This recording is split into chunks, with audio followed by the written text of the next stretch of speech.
good morning or good afternoon or good evening, depending on when you're watching this video. I appreciate you being here today. I am reviewing the Skechers Aero Spark. This is a good, versatile, kind of a workhorse of a shoe that, offers a little bit of a, variety as far as what you can do with the shoe. But overall, this is your daily trainer, one that I've enjoyed. And in fact, I've put in, as of this recording, about 70 miles in the shoe, and I don't see myself stopping there either. Today, it's a little overcast. The sun hasn't even come up yet. At least I can't see it. It probably has come up over the horizon, but clouds, can't see it behind the clouds there. I just hit my turnaround point. Let's see here. 9.6 miles so far, and then I'm heading back to the house. So should be a good 18-mile long run for today. A good way to start the weekend as well. If you're new here, please consider subscribing, give the video a like, and join the channel membership. Only $1 a month, especially if you've been a subscriber for a little while. I would appreciate it. All right, moving on with this review, and of course with the run. I'll be talking about the overall build quality and the comfort of the shoe, the performance, and the value. And this is a good high value shoe. Okay, more on that here in a minute, but first, voiceover Chad, why don't you tell us about some of the specs and features of the Skechers Aero Spark? Skechers states, advance your stride in groundbreaking runner's comfort with Skechers Aero Spark. The innovative performance style lace-up has been granted the APMA seal of acceptance and is made for versatile daily running. Featuring a lace-up breathable engineered mesh upper with our removable arch fit insole system, hyperburst ice cushioning, and hyper-arc technology, a carbon-infused H-plate for next-level energy return, plus a durable Goodyear performance outsole. As for some of those specs and features, you get an engineered mesh upper, podiatrist certified arch fit insole, hyper-arc rocker, which creates a smooth transition through toe-off, Hyperburst Ice dual density midsole, carbon infused H-plate, Goodyear rubber outsole, 36 millimeters of heel stack, 30 millimeters of toe stack for that 6 millimeter drop, weighing in at 275 grams or 9.7 ounces in a men's US 9 and a US MSRP of $130. Chad, back over to you. I'd like to thank Skechers for sending me the Aero Spark, as well as a couple other shoes. They've come out with a new line of high performance running shoes, the Aero line. So there is the Aero Spark that I'm running in today, the Aero Burst, a high stack, high cushioned, longer distance type of daily trainer, and the Aero Tempo, a faster super trainer type shoe. I reviewed the Aero Tempo last week, found it to be a very good shoe and a good value at $170. And today, switching gears into a shoe that costs only $130, but I'll talk about value more here in a minute. By the way, if you're curious about my fueling strategy for today's long run, I had about 400 milliliters of tailwind before the run, right at the beginning of the run, sipping on about 500 milliliters of tailwind, caffeinated tailwind, a raspberry flavor. It's delicious throughout the run. And then I've got 4 high carb gels. I've consumed 3, so I'm eating one every 3 miles or so, and then I'll just finish off the last 4 or 5 miles of this long run without a gel and just finish off my tailwind. And that is my fueling strategy. You can check out my affiliate link to the feed, and you can get yourself 10% off your order. So definitely check out that affiliate link. Okay, I'm getting out of breath. Moving on with the review. So I'll be honest, I had really high hopes and expectations with this shoe, and it did not disappoint. In fact, I found myself doing most of my daily road runs in the Aero Spark. I've enjoyed my experience, and I found it to be a shoe that I've looked forward to running in next time.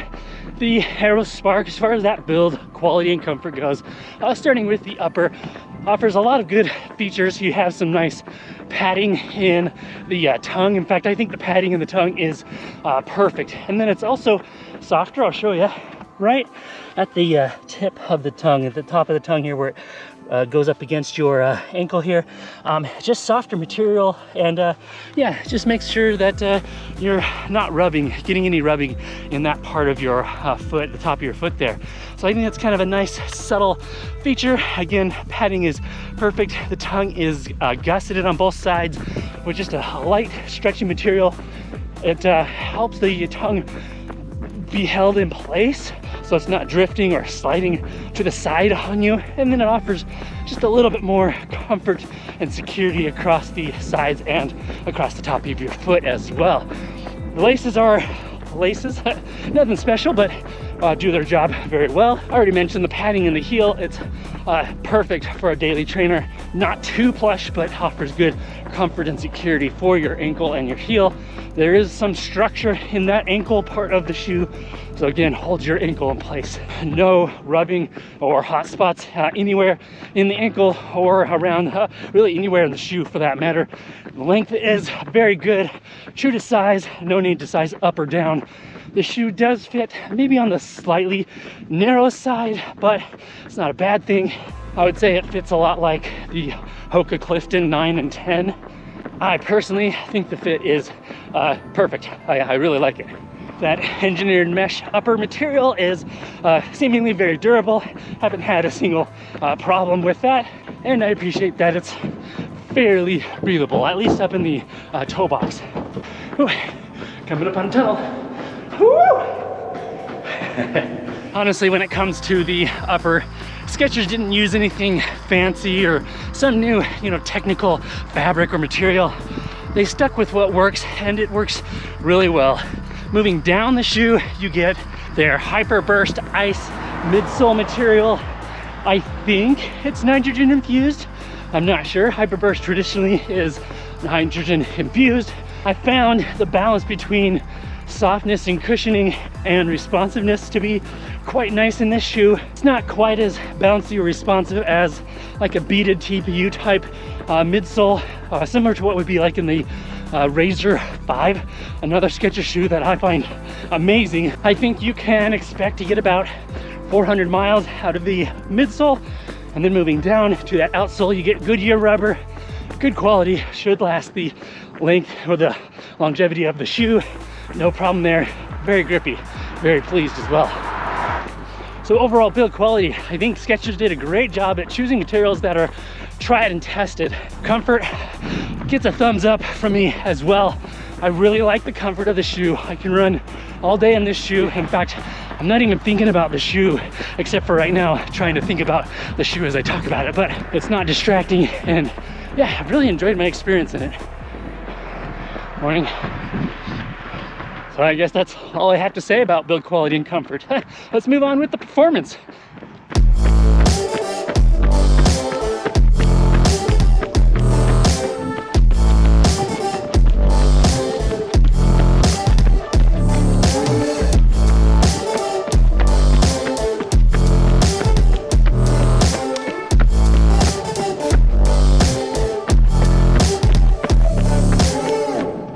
So moving on with the performance of the Aero Spark, when I think about performance, one aspect is, does the shoe make you run faster? Can you run faster in the shoe?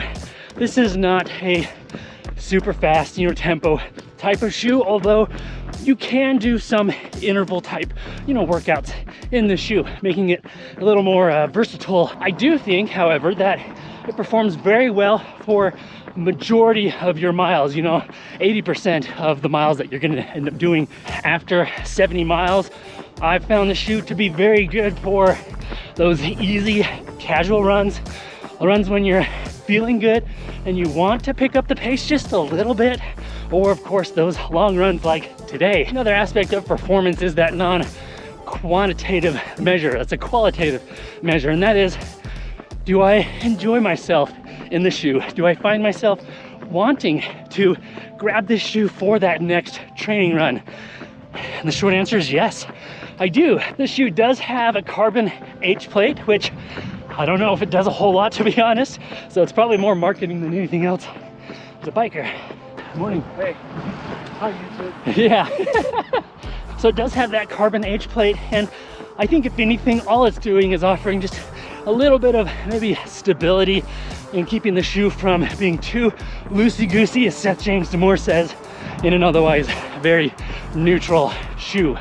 I do like the shoe in that it allows my foot to just move naturally, to strike the ground and move through my foot strike in a very natural to me movement. The upper is accommodating in that it flexes with your foot, and each foot strike offers a very positive experience. You can feel that there's a little bit of cushioning on your foot. You can also feel that there's just a little bit of a give back, you know, with each foot strike. This biker coming up behind me, he passed me earlier, and he had just the most cheerful smile on his face. It was kind of fun. I was gonna say, keep the camera up. You're so happy, I love it. Oh, too fun. So performance from a versatile daily trainer perspective gets a thumbs up from me. Skechers, I think you did a really good job in this shoe. Hello. To really offer runners exactly what they need and want in a good, versatile daily trainer. Maybe versatile is that key word if I were to pick one for this shoe. And all of that is wrapped up in a package where the whole is greater than the sum of its parts, offering really great value for its price. Speaking of value, let's talk about that here for a moment.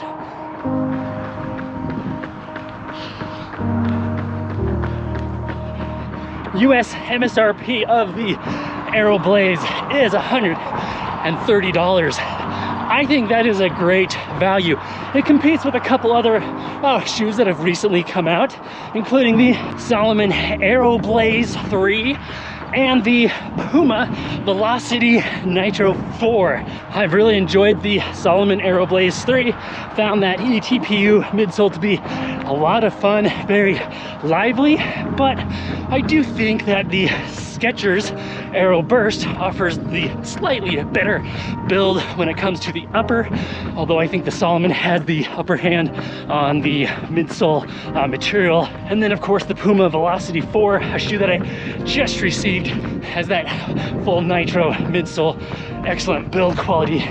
Both those shoes come in at $140, so $10 more expensive. But the Skechers does come in $10 cheaper, making it maybe the slightly better value. Although I am really curious to run in the Puma Velocity 4. I think that's gonna be a great shoe. More to come on the channel with that. So make sure you're subscribed.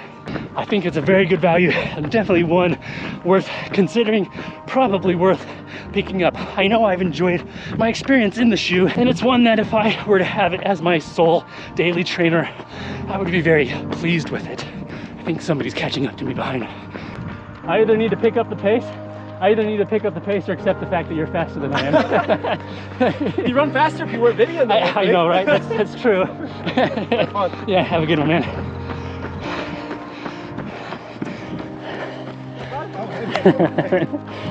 Yeah, he's a fast runner. He's got some pretty fast Adidas shoes on right now.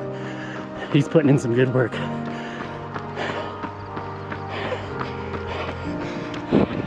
It's fun to see so many people out here just enjoying these trails, running, biking, walking. Yeah. So value gets a thumbs up from me.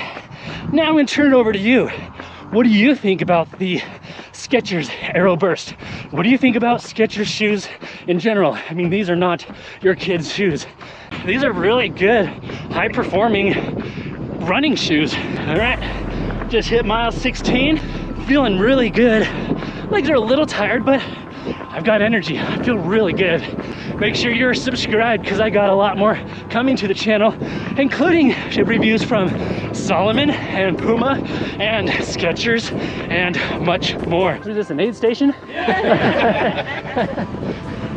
Thanks again for joining me here on this video today. Remember to be consistent, express gratitude, and enjoy every mile as I am today in the Skechers Aero Spark. Almost got the name messed up. All right, see you on the next video. Bye now.